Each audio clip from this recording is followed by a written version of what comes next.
There we are, and we are officially live. This is the exciting part. I forgot to say that we can see our comments on the right hand side. I'm not very good at left and right. It sounds inane, but it's just the truth. I should introduce you to my son. He has the exact same problem. Mm-hmm. So, like my driving test, I passed first time, yay me. And I had one minor, and that was my minor. The driving instructor said to me, turn right, Leanne, put my indicator. No, hold on. I moved the car in the right-hand lane, but I put my left indicator on. He's like, right. And I was thinking, but I am, okay, yeah, now I get it. Left. Best of both worlds. So like, I acknowledge I am definitely faulty. And this causes arguments when I'm giving directions when my husband's driving, because I'm like, right. And he's like, right or left? Right. Yeah, we are currently thinking of putting a sticker on Carl's right hand so that he is getting used to where right and left are, or I don't know whether we leave this mystery to him. I don't know. We haven't made up our minds yet. It's a hard one. Is he right-handed or left-handed? Mostly right-handed, but he knows how to use his left hand too. So this is quite interesting. Oh, he's ambidextrous. Okay. Mm-hmm. Maybe. I don't know. Because the thing is, in English, it works if you're right-handed and you write with your right hand. Spelled different, but it works. So which one's your writing hand? My right hand. It doesn't work if you're left-handed, of course, but it doesn't work in German because it's not your... No, we still speak English when we don't want him to understand what we're saying, which is quite unfair at the moment. But I don't know whether this is the best access for him to the English language. At least we're making him very curious. Right. And at least there is a secret. We know we're using words like that he already knows, such as chocolate. He's like, hey, I know what this is. It will take a short amount of time and he'll be like, okay, I know the secret language, and he'll just pretend he doesn't. Mm-hmm. I know. Mm-hmm. So what I'm going to do is, because people might be slow, because I realized it's actually 8:30 in the UK. Mm-hmm. I really didn't think about that, but so people might be getting ready, so we can still start anyway, and people will join, and maybe they'll not feel so shy. Please don't feel shy. Robert and I are lovely. So I will kind of do my introduction first, in case not nobody, unless they don't know who I am. So I'm Leanne Meyer. I'm the managing director and founder of LM Consulting, and we're a management consultancy that specializes in gender equality in terms of senior representation. In leadership. Hello. Sorry, I got distracted because it was the first hello. Hello. In gender representation and equality in senior leadership, and focusing also on the racial equity piece in ensuring that Black women aren't left out, which tends to happen a lot, as we know. And I'm super excited today to have Robert on the show. He's going to tell me off now for creating hype, but I have to still say the same. When I first heard Robert speak, it was like kindred spirits. He'd pretty much stolen everything I wanted to say. I kind of had to ad-lib thereafter. But the best part was meeting somebody who is like-minded, and so explicitly like-minded. For me, within the German context, or the German landscape, because I hadn't had that to the same extent before. The openness, the honesty, and also the forthrightness and directness that I always appreciate. So without further ado, please don't hit me. Robert, I'm handing over to you to introduce yourself, and then we can start from there. So I'm going to say a quick hi. Hi, Kieran. Happy Thursday. Hello, everybody. Happy Thursday. Thank you guys for saying hi so that we know you're there. I like the people shouting out their hellos. Yes. I like this tool already. Thank you. Thanks, Leanne, for having me. And again, I'm blushing simply by you introducing me. So I asked you to not set the bar too high, but you again already did. But I appreciate that very much. Thanks for having me. I'm Robert. I live in Cologne. For 21 years now, I've been living here. I'm originally from the south of Germany, from Bavaria, from Franconia, to be correct. And my second name is Franken, which is the literal translation of Franconia into German. So I cannot really deny that this is the only thing that comes close to any diversity footprint I'm having.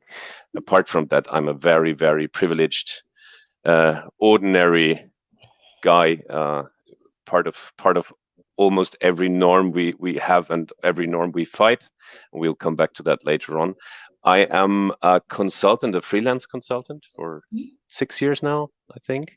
And before that, I've been working in startup environments. I was CEO of two startup companies in Germany, tech and community startups, one with a target group of young families and families to be, and the other one around food and cooking, chefkoch.de. Some of you who like to cook or don't know how to cook know exactly what I'm talking about. So after 15 years, I decided to become self-employed because I was very interested in working for companies from another perspective than being responsible for the individual company. And I was very curious about whether what I experienced in my first career, so to say, has any significance for what I'm doing now. And this was kind of the starting point. And now I'm this freelance consultant with a focus on organizational cultures and with a focus on diversity, inclusion, belonging. And my perspective on that is that of a learner. And I think we will dive deeper into this during this session. So I'm very much looking forward to discussing with you, because it was the same with me when I first heard you speaking, and I listened to what you were saying and how you were saying, and we had some kind of conversations up to now, and this was so exciting, and I'm really humbled to be here and very happy to dive deeper into some of the issues we've been discussing already, and I hope this is interesting for some people in the audience. So I'm happy to learn about that too. It will be, for sure. It will be. And do you know something? You said something today, and I apologize because I'm famous for doing this. You said something really important, which is actually critical to the backdrop of our conversation, which is you were a CEO prior to this. So the understanding of how to change corporate culture and understanding the mindset of a CEO, the person who socializes behaviors, the person who makes so many changes normality. I like that aspect because we've never kind of delved deeper into that part. But when you see what you're doing, it's that part of having the experience, but also using that experience to really shape organizational change, because you understand the mechanisms of how the CEO thinks, because you were one, but also how he or she then communicates that down, and how that can sometimes get lost in translation of, I want to do it like this, but it kind of gets lost, lumped, clumped, ignored in the middle. And how do we make that change? So we'll start with the usual question, which is, what does impact for you look like within the sphere of corporate culture and organizational change? When we start with the role of the CEO, and I'm happy that you brought this up, then we're talking a lot about inclusive leadership nowadays, right. And we have to thoroughly understand what we mean by that. It's not just sending messages that your corporate communications department has offered you. It's not about lip service, such as phrases like we're embracing diversity at our company, and we're celebrating all these diversity days and stuff like that. It's about really making a significant effort and really reflecting on your own privilege and your own socialization as the person you are. I'm not speaking about men only, although the men are predominantly in CEO positions, at least in Germany, which is a problem.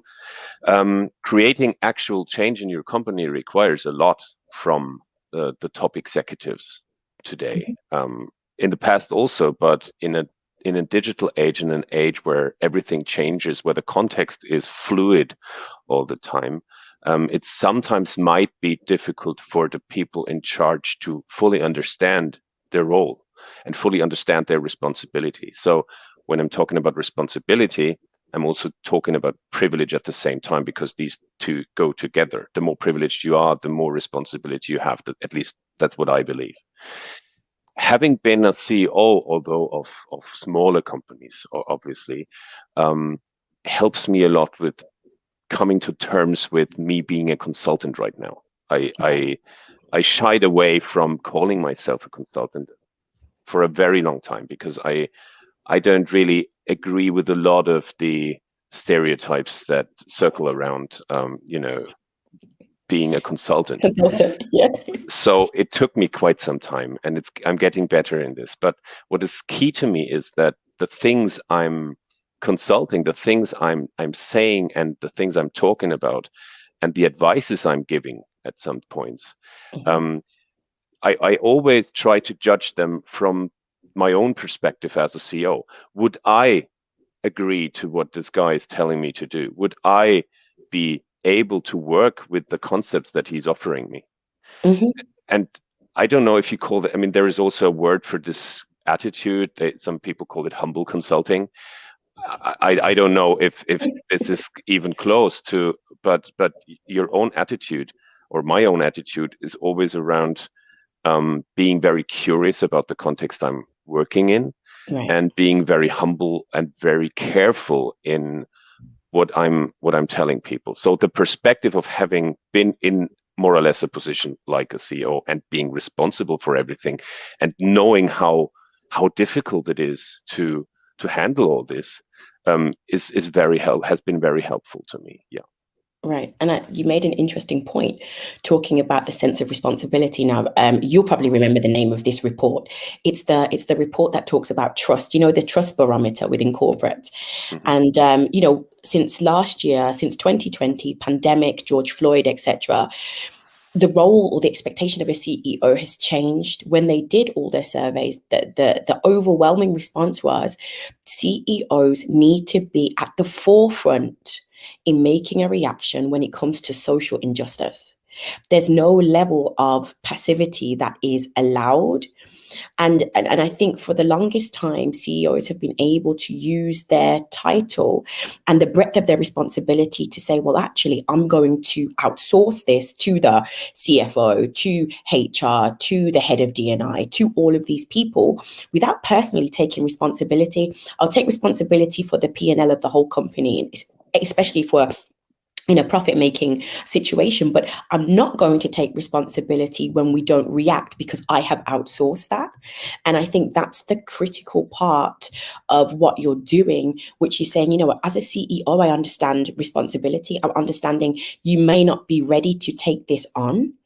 However, passivity is no longer an option. You cannot deny your awareness, because the awareness part of it is something that is no longer excusable. Maybe last year it would have, no, before last year it probably was. We know what 2019 was like in comparison, but we can't come from that point. So it might feel uncomfortable. But the requirement of you as a CEO is not just to lead your company to profit. It is also to be the beacon, to be the voice of the company in speaking out against the injustices, but also making sure you're coming into contact with the right consultants, the right companies that are going to really affect change. And not just say we're going to do this, so that, as you said, so that you can pretty much say, hey, well, I've done this because the communications team said I need to post this, but rather it being something that comes from within. And this is exactly the point where authenticity unfolds, right? Or doesn't. Or So doesn't. if you, I myself had for a long time the idea that I could make a decision whether I want to become a part of the solution or not.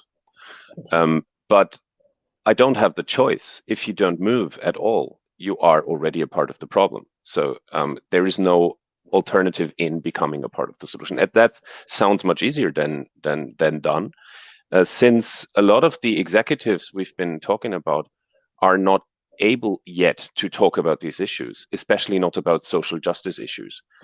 They fear, they have a strong fear of saying the wrong thing, of being on thin ice, so passivity is no longer an option. I can only emphasize what you've been saying.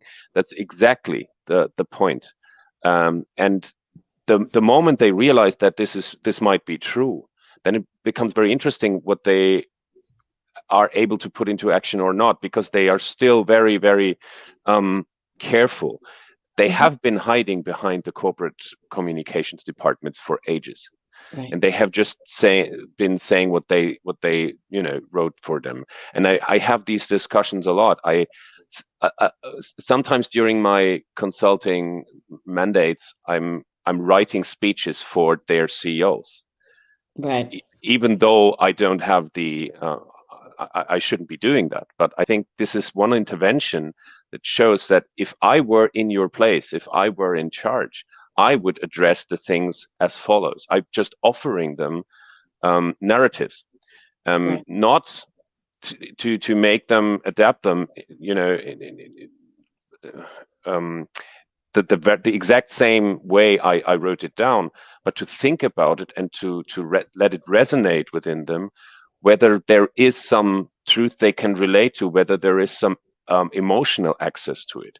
The problem is, on an intellectual level, they usually understand what we are talking about, but they don't have an emotional access. And that right. is a key problem in our discussion around, organizations that are truly inclusive leadership on all this. So being at the forefront, authenticity comes exactly from what we have been talking about.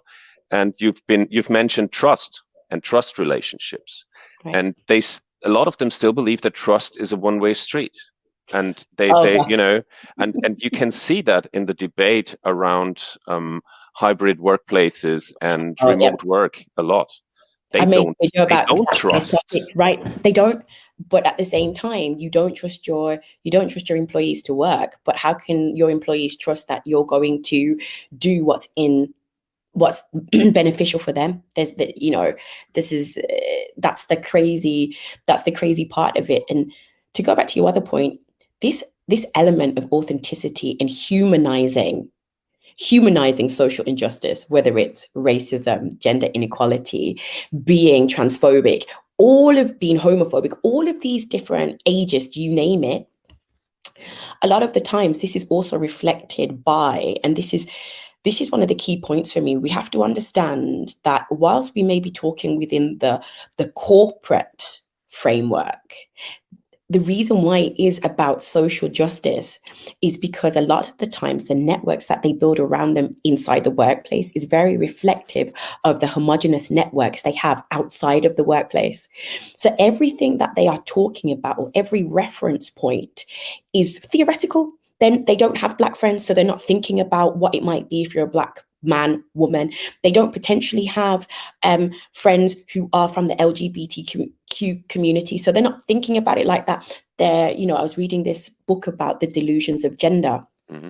And one of the key concepts in this is, if you try to put yourself in somebody else's shoes when trying to make a change, the default that you land upon is a stereotyped version of that person's experience, because you're putting how you believe they live against how you believe they should react. And none of it's based in reality. It's all supposition. So, when you get to that point, and I understand why, you are writing speeches for them, because this is the point where you have the opportunity to humanize what they are doing. Because when they are reading what you're saying, they're probably thinking, why on earth why has he wrote that? Why does that make sense? And even if the reaction is negative, even if it's positive, what it's doing is it's causing them to think, because in a lot of cases, unfortunately, they may not be ready. And this is also part of the journey when it comes to corporate culture, is accepting that not everybody is ready for the type of change that you might require. So we have to accept that somebody who might be ready to have a conversation with you, Robert, but they may not be ready to have a conversation with Leanne, because being presented with a Black woman in front of them, even if I'm talking about gender equality and I mentioned the word Black, because this is a human face, they feel uncomfortable. They feel uncomfortable, and we know we have to put them in discomfort from time to time. Absolutely. But probably not right away. I just imagined them an average German white male CEO talking to you for the first time, and he might not have this network that you've been mentioning, how he would react. And maybe he would be very, very careful and would put a lot of distance between the two of you in order not to make mistakes, not to overstep his boundaries and stuff like that. The moment he's talking to me, he doesn't, he doesn't feel threatened, because he believes that we're kind of like-minded, because we kind of look the same, or have the same kind of upbringing, or have the same non-diverse background, or whatever we have. And sometimes I make the experience they even want to please me, so to say, so that I tell them, well, you're such a great guy, and then I have the opportunity to deconstruct their, not their identity, but the view of the world they're having.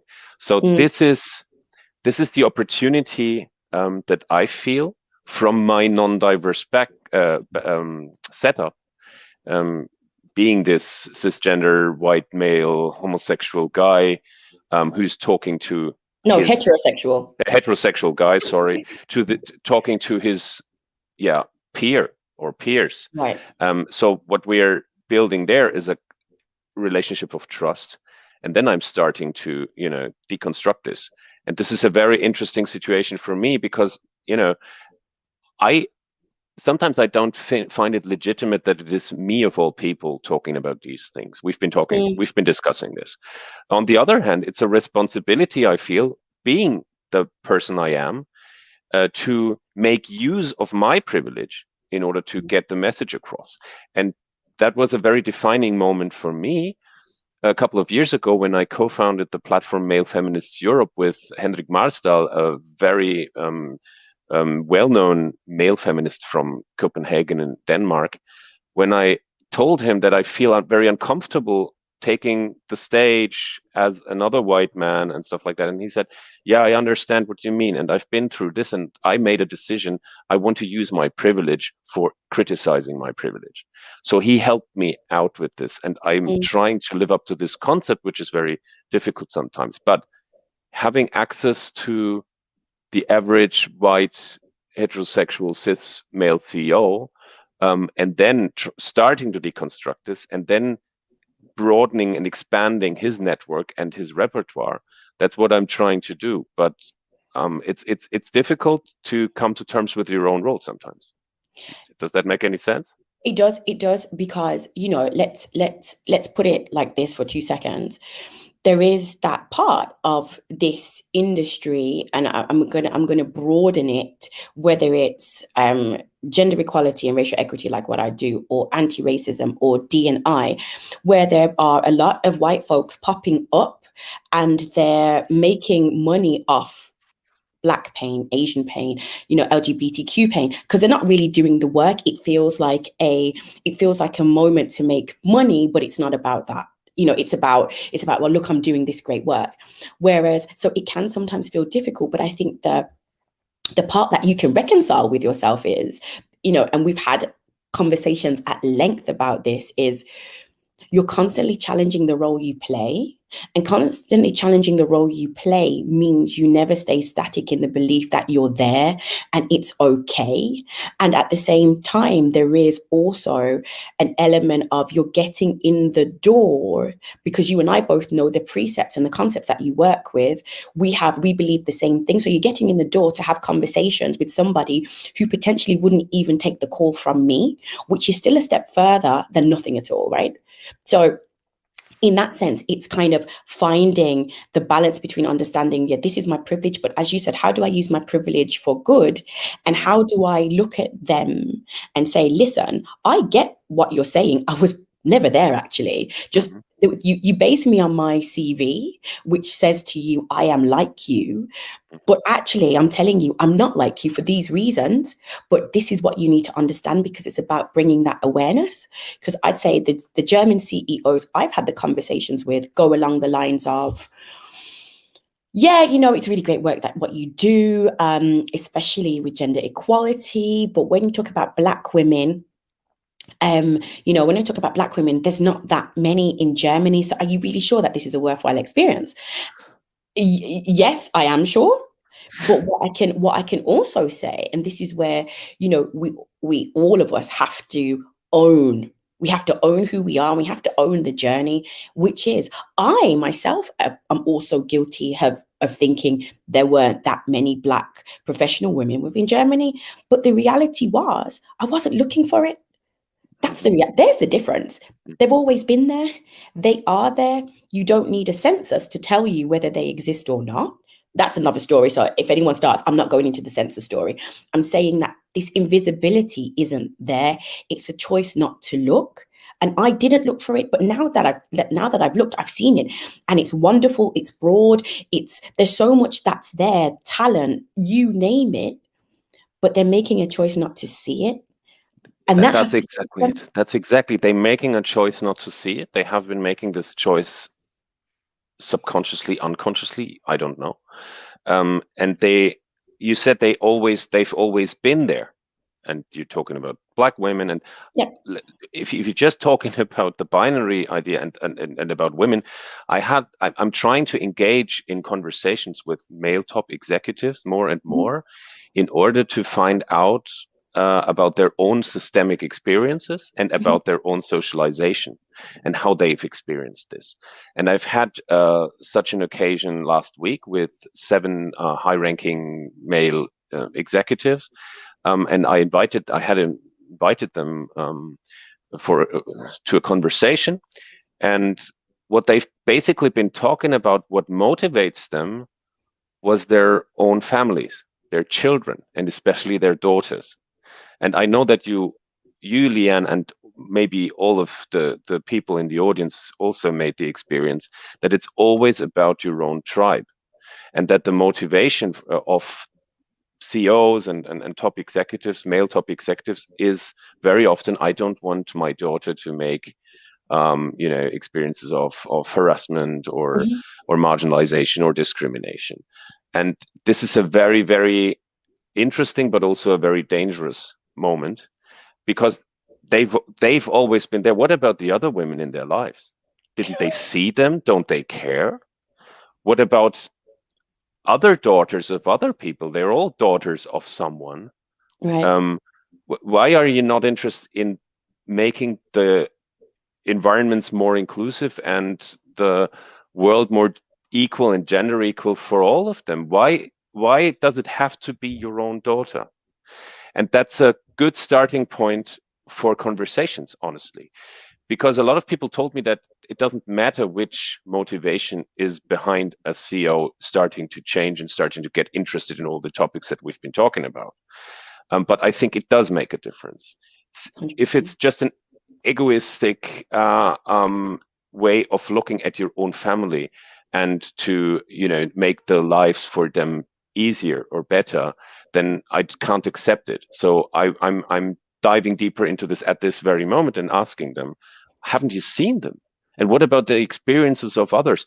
And then I recommend something that I have done while engaging in these issues. I haven't been discriminated against ever, of course. I'm due to my setup, I haven't been marginalized. So my entry point into a feminist context hasn't been, discrimination or marginalization. It has been the other perspective of, thinking a lot about, the world is equal, the world is fair, Right. everything is okay. So I had to make up my mind, and I had to start listening and acknowledging all the stories there are. And there are so many stories I haven't heard yet. I do not understand. I can't understand the world, the experience, the systemic experience of a Black woman, to use this example once again. But I can listen to it and I can acknowledge it. And I think that is key.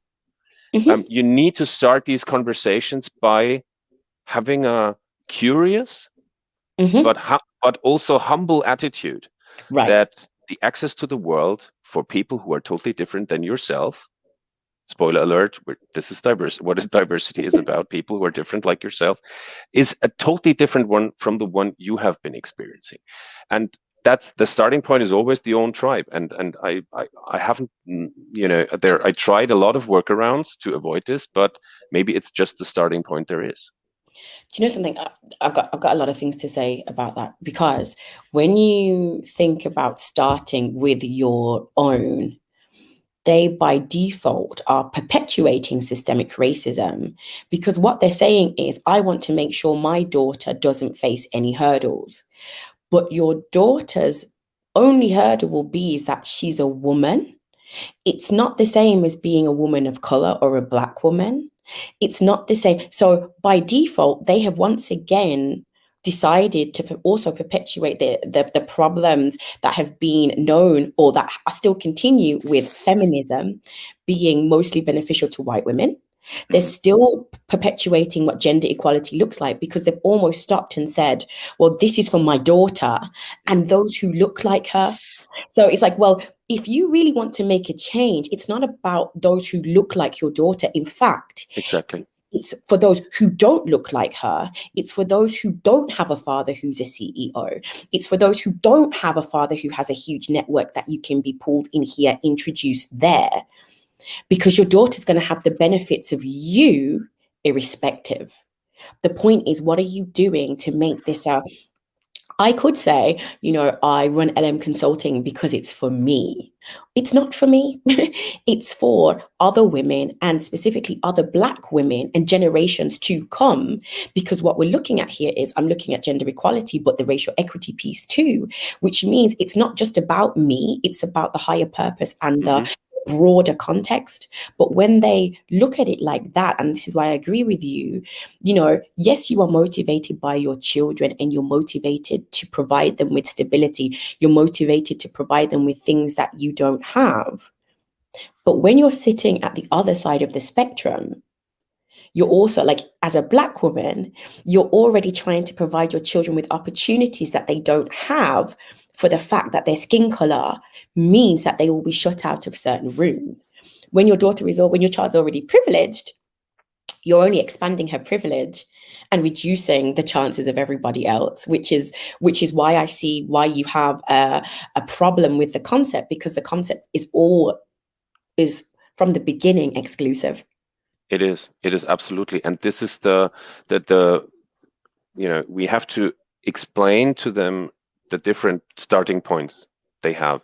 They have been engaging in this discussion when they made up their minds about the careers of their family members. Yeah. And I mean, that's one way of seeing things, but it's also a starting point for discussions. The discussions have to be like that. And I'd like to mention one comment Rukaya, thank you very much, has made in the chat. People sometimes only make choices once they realize it could hit close to home. And that's exactly it. You nailed it there. Thank you so much. And now we can, dive into organizational cultures, because that is key as well. What I've been asking quite a lot is, I get emails saying, Robert, my boss has asked me to put together the numbers and the data for the business case of diversity. Can you provide me with some numbers and studies and data? And usually I answer these mails like, why don't you Google it? And then yes. they feel kind of offended. But what I mean by that is that it's the numbers are all out there. The studies are all out there. If you Google business case diversity, you will find everything. You will find much more than I can tell you. But if that is the starting point for unfolding diversity and inclusion activities in your company, you might have chosen the wrong starting point. That's my message. The business case is just one perspective. And right. The problem with the business case that I have experienced is that usually you have a lot of intrinsically motivated people around diversity initiatives in organizations. Mm-hmm. Most of them, because they have been making these experiences, they have very diverse setups, they have been experiencing marginalization and discrimination, and a lot of potential and real allies around them. They are they are engaging deeply and intrinsically in these concepts. But what they're all having to do at the moment in corporate environments is they have to translate the intrinsically founded findings into extrinsic metrics, into KPIs, in order for the corporate's responsibility, the people responsible in the corporate, in order for them to rely to that, to implement that into their usual strategy. So we're providing them with numbers. We establish extrinsically designed indicators, performance indicators, and all of the companies hit the same wall at pretty much the same time, and this is why we have such a momentum right now. What they realize is that in order to create true impact in that field, you need to have an intrinsic access to these concepts, and you have to have an emotional access to these concepts, and they don't. And that's what they realize. So they delegate that back to where it came from, which is usually the HR departments. They are in charge. Top executives, especially male top executives, still believe that by institutionalizing these concepts, by having a head of diversity and head of whatever, and HR is in charge, they have solved some problem. No, they have created a problem. They have created a problem for kind of creating a vacuum where nobody except the intrinsically motivated people in this very strange in-group have access to these concepts, but they can make the impact because they don't have the power to do so. They don't have the resources to do so. And this is why so many female networks and mentoring programs and anti-bias trainings and whatever interventions there are fail in don't bring any change at all. So this is why we need to have the top executives involved in an emotional way and in an intrinsic way. And this is very hard to tackle, and this is very difficult to reach. But I think this is one of the observations I've made that make me think a lot of how to create workarounds for that, either in one-to-one conversations, but at the same time, you have to talk about scalability within the organizations. And I'm in a lot of conversations with a lot of people with fantastic ideas around that. And I feel there is a great momentum at the moment. No, I agree. I think the problem is twofold, right? When you ask the marginalized groups to do the heavy lifting, when they are not in the position to do it, you create further not only distrust, but you ask somebody to do an emotionally heavy job. You ask somebody to do, I think someone posted an article recently, was it last week, about people being paid in ERGs, employee resource groups, to make sure that they're actually being paid for the extra work that they're doing, not just time-wise, but actually emotionally.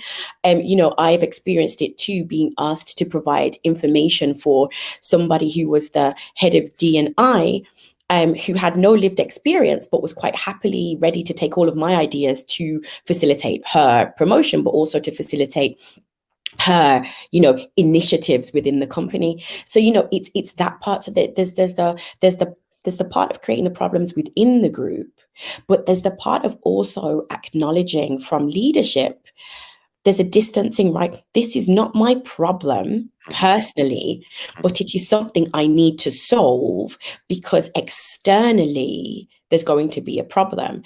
Now, on the internal business case, I'm not necessarily going to say, I agree with you. This should not be, intangible factors should not be somehow manipulated to provide tangible factors, KPIs, all that stuff.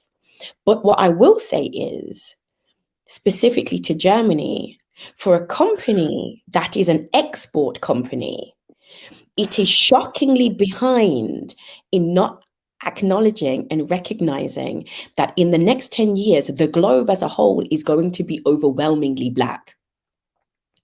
And when I mean black and also brown. So it's that part of you want to be competitive. You want to make sure you're in the business. But if your external business, everyone spent a lot of time focusing on China, which, I'm not disrespecting that. But what I'm saying is going forward, China will not be the biggest import economy. The continent of Africa will be the biggest import economy. So if you're an export land, you may think that this is not your problem because your internal groups reflect the composition or the ethnic breakdown of your country. But that's not where your business case lies. Your business case lies in if you're trying to sell to people and none of the people look like them, you can't say there's none in the country. That's not an excuse. So while it feels like a distant problem, it's not. And there are loads of other countries who are ready to make that change. So for me, the point always is, when people say to me, oh, yeah, all these kind of CEOs I spoke to that don't feel like it's their problem right now, unless you have a business that is in no way affected by anything that's happening in the globe, which there are none, you have the responsibility to make a change. Well, there probably are some, of course, but you have a responsibility to make a change on so many different levels. If you're in financial services, there's ESG. If you are, and when I say ESG, not just in terms of you being a financial services company, but also how are your touch points with supply chains? There are so many things, not just from a personal perspective, but also from a regulatory perspective, that is going to actually trigger a change in your business that's not going to be directed by you. So in that point, you have two options really. You are either before the fact or after the fact. And the fact in general that 2020 has seen the sharpest rise of challenger companies, startups that are coming to say, well, hey, the way the big guys are doing it is not socially aware. They have no values. They don't want to make a stand on social justice. They're happy to say we have always done things like this. And we're here to tell you that it's not the case. And for me, that's their most urgent business case, because once you're after the fact, there are people that are seeing they're seeing a market gap, and they're getting in there and they're using their knowledge, their technical nous to jump into it. I mean, I know this isn't in a social justice sense, but I just think of the gorillas. They've created this delivery service. They deliver within 10 minutes using bikes. They have a valuation of €1 billion. They started last year, August, and they challenged the market in a way that the traditional supermarkets weren't delivering. So for me, they have the business case is more of an external one in many cases than an internal one. I mean, just purely business case, not necessarily experience. That's like another part of it. But when I look at a lot of the profiles of CEOs, and I'm not saying this is necessarily your profile, but they are definitely aligned to the business. A part of their identity is the business that they're leading. So for me, if that's where you're going, then part of the business's success is about your own personal success. And I think sometimes it's playing on or getting that home or driving that home that their personal success and their personal values are also aligned to those of the business, because that's the position they sit in as the CEO. That is so interesting what you're saying, and I'm glad that you're providing these connections to all of us and to me in this case, because that reminds me very much of the narrative of the first startup wave back in the 1990s and the second one after that in the new millennium, when we've always been talking about disruption and right. Perfect. and how and how these incumbents were shocked by these startups, because at first they looked at them and said, yeah, they're too small, they don't have the market access, we've been here for ages, we've perfectionized our processes and whatever. And then suddenly these startups kind of reached this plateau of fulfilling the average customer or consumer's expectation, which was a very decisive point for them. And then they were still looking at them and said, yeah, they can't scale it and whatever. And suddenly they recreated and recalibrated whole industries. And they did that on the base of technology, usually, that they've been able to use and that they've been able to perfectionize. What is happening now, and that's what you reminded me of, is this disruption happens more on a social level, because the disruptors are the ones who are able to embrace diversity as an asset and to create inclusive environments and to provide inclusive leadership, all the things we've been talking about, because they know what, or they feel and they know what you've been pointing out, that there are whole new markets that come into existence with a whole new attitude. You say that Africa is becoming the biggest import country, and that we somehow managed to have a focus on China, but we haven't managed at all to focus on the African continent, for instance, talking about our businesses. And maybe it is not only technology that is driving this disruption, but these are social issues. And this is what I'm longing for as a window of opportunity, a sense of urgency for organizations, because we are desperately looking at the momentums that we can either create or relate to that are not existing. So I've been talking about the daughters of CEOs as a kind of starting point. That's ridiculous compared to what you've been saying. You kind of you took a look into the future, and you took a look into a future where many of the companies that are moving very slowly or not at all will not be relevant at all due to their lack of ability to create environments in which they have more people like myself around them, and they can prove that they are able to fully understand and embrace these things, rather than just providing another lip service and so on and so forth. So we can feel these tectonic changes, and we can see them at the horizon.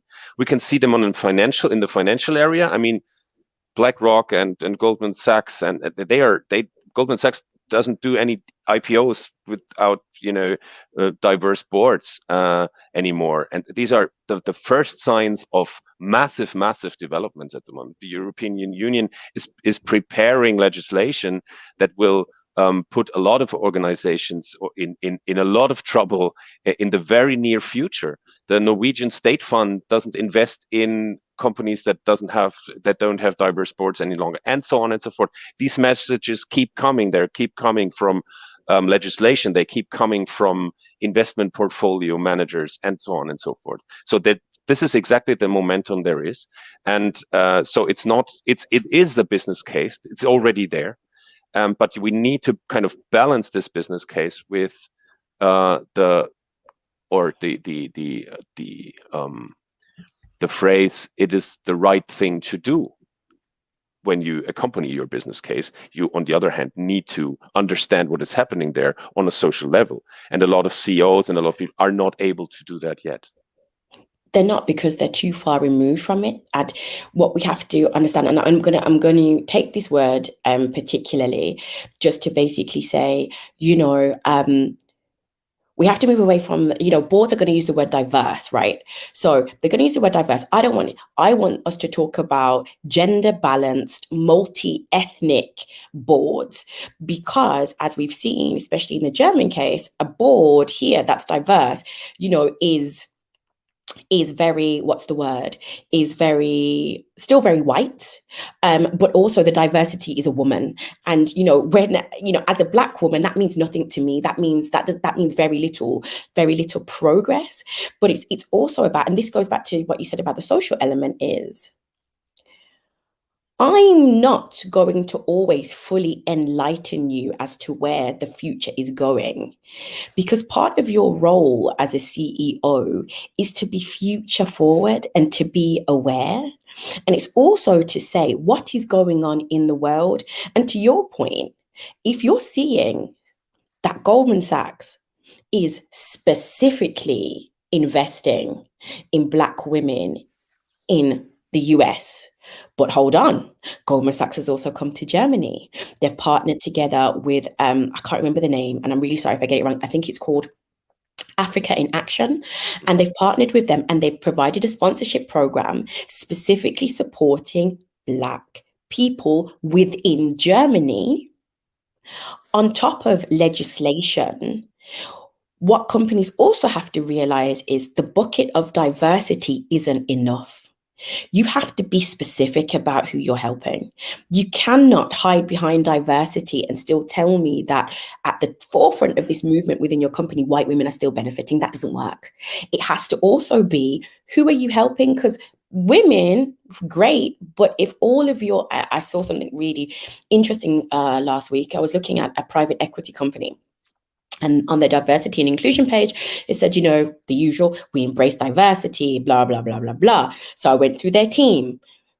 Managing principal, white man, investment associate, white woman, a couple of white women. And then we got to their admin team, 2 Vietnamese women. And I looked at that and I thought, right. So when you talk about the diversity of your team, you're going to break down the statistics in terms of gender. So you're going to tell me in sum total, you're gender balanced. What you're not going to tell me is the ethnicities of all the people who are there. And even if you say they're Italian by name, which I could read, they're still white. But the only non-white people in your team were the assistants. Now, why is that? And these are the kinds of things, and these are the kinds of questions that we have to be having. And this is where the human element for the leadership has to be. Diversity is an umbrella. It is not a drill down, it is an umbrella. So what are you doing underneath that? If it is okay for you to have an LGBTQ group, it's okay for you to have a Black women's group, it's okay for you to have, all these different things, but you have to acknowledge that, and it's something that I feel very passionately about, as you can probably tell, behind any of these social justice issues sits lived and painfully lived experiences.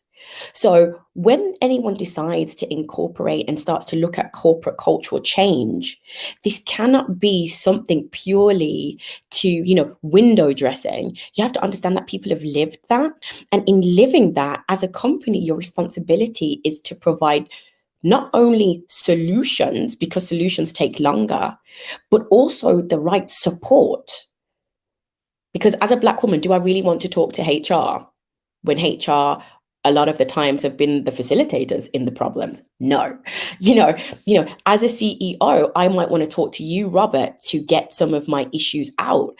But then once you know and you're aware, just to your point before, I always say inaction is a choice. So once you've enlightened them, they then have to do the work, because that's only half the battle. But it's having that awareness. And this is why the work you're doing, Robert, is critical, because it might mean in the first instance, it's their awareness and you're socializing new ideas to them.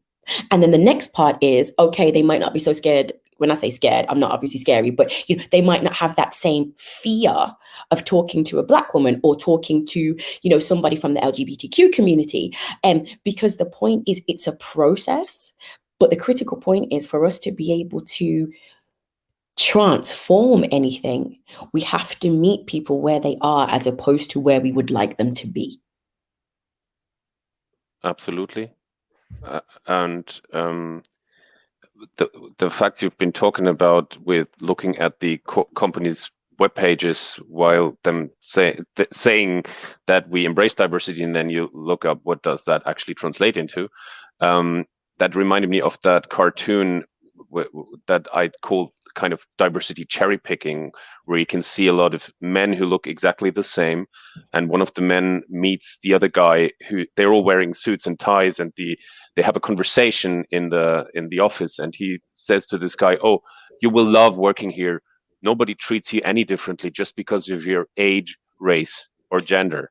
So this is because they're all the same. They Right. just picked some diversity dimensions that they already, I don't know, good at, or you can't blame them for it, and then that they kind of use it as their definition of diversity. So I'm very happy that you call that out and that you demand this substitution of diverse with, I wrote that down because it's so striking, gender balanced multi-ethnic board.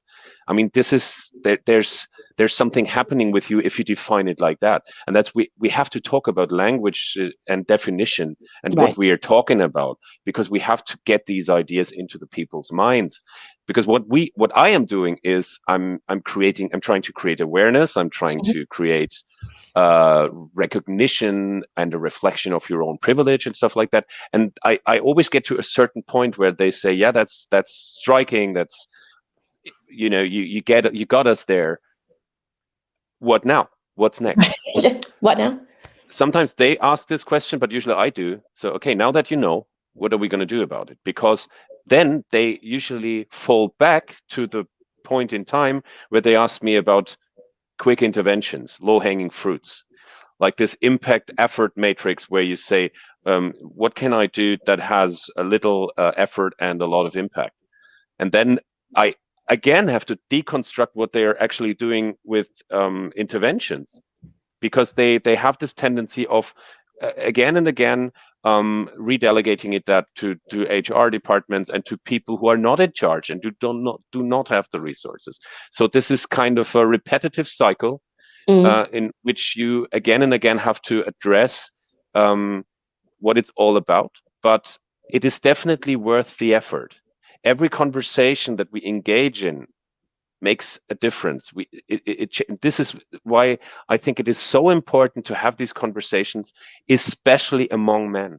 Men have to speak about, white men have to speak, and white women have to speak about privilege. They have to speak about talk about the consequences, their privilege and their own socialization and their worldview and their limited way of understanding these concepts has for others. This is what it's all about. Right. And then and only then they are able to be a part of the solution. If they remain, you can make a decision of remaining ignorant. You can do that. And there's only, you can only go so far with some people. And this is sometimes the very frustrating moments.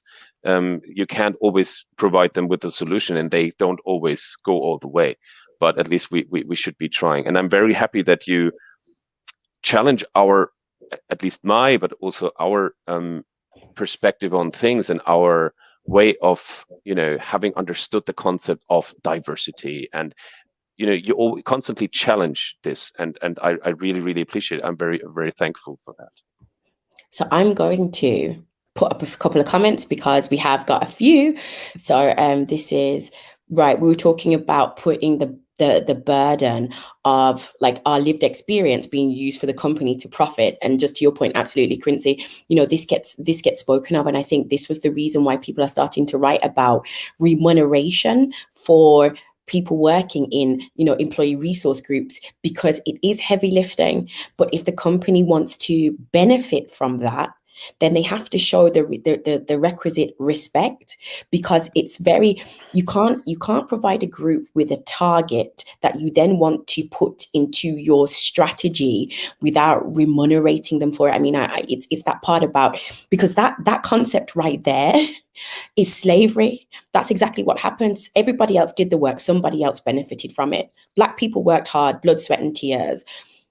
White people benefited from that, not just 400 years ago, not just 300 years ago, but to today, to the point where I was reading an article about a lord in the UK. He inherited a sugar plantation in Barbados, didn't declare it, but he has a net worth of £350 million, not because of the work he done, but from 1800 and something. So, right. Diversity is a fact. Equality and equity are a choice. Absolutely. And I think the problem that's happened with like with any sort of language, when language becomes so buzzwordy and people abuse the word to the point where it lacks meaning. And this is why diversity has become an umbrella. Let's say it's a recognizable word, but what is the value of this word anymore if anything that you do underneath it, or everything that you do underneath it, ultimately still win, the house still wins? That it's still only white men and women who are benefiting from it. So we have to start challenging what that looks like. And especially because corporates tend to claim the right to define what they are doing.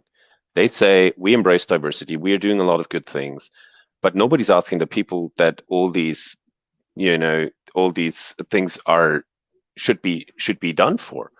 When we talk about belonging or feeling of belonging or equal access to systems, then we need to engage the people in the conversation and let them define whether this was successful or not.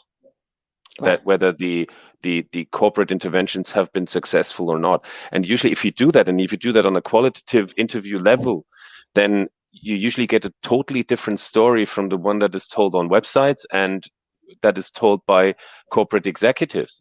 And we need to tell these stories, and we need to balance these stories with the ones that corporates are telling.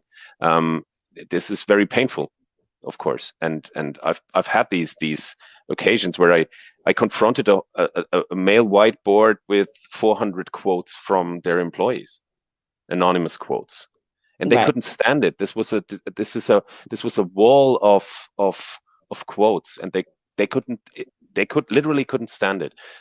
This was a very dense atmosphere, and they wanted to shoot the messenger, which was me. Yeah. But that was the decisive moment, because the moment they didn't deny that anymore, we could work together and we could start, looking deeper into that. But there is a constant denial of all these things, and this is why we're doing so much quantitative research in companies, because you can define the results however you like.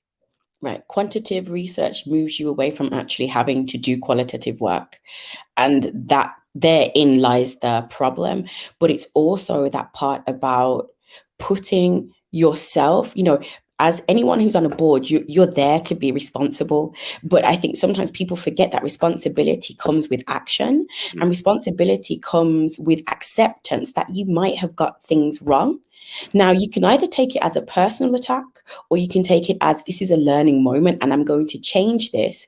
But the moment you're in defense mode, the battle's already lost. There's nothing I can do with you. Because if you're going to make this about you, the person, not about the people who are calling to you for help, we have a huge problem there. And this is what we're seeing. This is what we're seeing in terms of the pushback of corporate culture. Employees complain. The corporate says essentially it's their fault. You've not learned anything you've not learned anything then. The whole point is hear, but also listen, because the change is as much about the people who are affected, the marginalized groups, as it is for those who are in power. You have to change too. And when I say you, I'm going to change that phrase and say we all have to change. We all have to keep learning. We all have to keep moving, because it's not static. This ecosystem that we're in, this world that we're in, is very, very much dynamic. But you have to make the effort, like any person does, like any business. It doesn't matter what you're interested in. And I literally mean that, whether it's food, like myself, or, whatever it is you're interested in, you will spend time, hours, whiling away because it's important to you. So the question is, when are these people, leadership, when are they going to make this something that is important to them, that they put the same amount of time into it as they do when they're looking at how they've invested their money, what kind of interest rates they're getting from LIBOR or Euribor, what are they doing for their 3 to 5 year strategy, what's their ROI on this, like all this stuff that they're doing. Take that same interest in your workforce. People call it human capital. I find that very cold, but I find it cold, but if you want to look at it like that this is only human capital to you, then the principle is you want a return on your investment. You have to invest something. And that doesn't mean just having us sit down and talk. It means providing structure, coaching, education, find what it's a whole package. But what we do know is the more they feel like their work has a value and meaning, the more they feel as though their contribution is appreciated, seen, and recognized, the more they will do for the company. And when I say do, I mean that is not asked of them. which automatically increases productivity. For me, it's a no-brainer. This is like, what do you want? You want your company to perform at its best. Then invest in your people in the way in which they need it, not in the way that you think is best. And that takes listening. What can I say? That that's absolutely to the point, and you summed it up so. Marcia said powerful, and I can only in the chat I can only agree on that. Thank you so much for providing us with this, Leanne. No, thank you. Like, literally, I already told you. If anybody doesn't know, Robert is amazing. We don't blush. He's amazing. He's having the conversations that, and this is the key to, everybody working together, is there might be rooms that I might not be able to get into, but you're there. And you're laying the foundations. So you know what? It's about creating pathways to push the work along the chain to make sure that in sum total, because impact is a multiplier, it's not linear, to make sure that what you're doing impacts. What I'm doing keeps providing that together we can have a seismic shift. I think someone showed me this, the domino effect thing. So, you can have a domino that's basically this small, and it takes, 130 dominoes to be able to knock over the Empire State Building. That's the power of impact. And that's the reason why we do what we do, because it's not about me. It's not about you. It's about changing. Absolutely, Olivia. Collaboration is the key. We shouldn't be working in silos. We should be working together to make sure our touch points are, what's the word? Not incrementally increased. Someone's going to know the word I mean. But everywhere, basically. We're just like 20 million octopus hands, like going everywhere, tentacles going everywhere. And this is why it's so important to have these conversations, because it's also about bringing that perspective to the world at large, but also for us to kind of really frame what it looks like to be here in Germany in 2 different seats, still doing work to redress the imbalance, but what it looks like and how we get, or don't get in some cases, into particular rooms. So it has been, as usual, amazing. I'm still talking. Sorry, Robert, over to you. Yeah, I'm still listening. So this is I could go on with that forever. Thanks, Kieran. Exponentially. Thank you. Yes, yes, very good. That makes it even easier to have so many experts in the audience. And I've learned so much from you, so I could listen to you forever. And I don't want to add anything to that, because I think you brought it to where we need to be, and you stressed the collaborative part that is very strong. And once you can kind of incite the or ignite the collaborative forces within the people, that's why I like the concept of unfolding potential on a corporate level. Because that means that you acknowledge that there is already a lot of potential that cannot be unfolded. And I had this conversation with one of the CEO of a financial organization who is kind of demanding 1 or 2 or 3% increase in productivity from his company. No matter in which part, all of them have to be more productive by 1, 2, or 3% every year. And I try to make him understand that this is not where his potential lies. The potential is not a forced increase in productivity by him, but the potential is by taking away the barriers for people who are not yet able to unfold their full potential. And we're not talking about 1, 2, or 3% of increased productivity, but about 10, 20, or 30% of increased productivity immediately after you've taken away the barriers. So we're focusing too much on forcing people to do things, and not enough on what can we do to create a better environment. And I think this is also this is also key to understanding what inclusive leadership means, and what creating inclusive environments could be about. Taking away the blockers and enforcing the enablers in a corporate culture has so much potential, and there is so much potential still there that has not yet been unfolded. Absolutely. Unrealized potential is what we're looking to see. And it's also, I think, It's not about us investing time in people who don't want to change.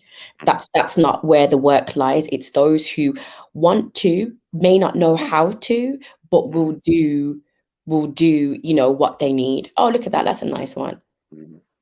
Now, I'm really sorry. I don't want to get in trouble.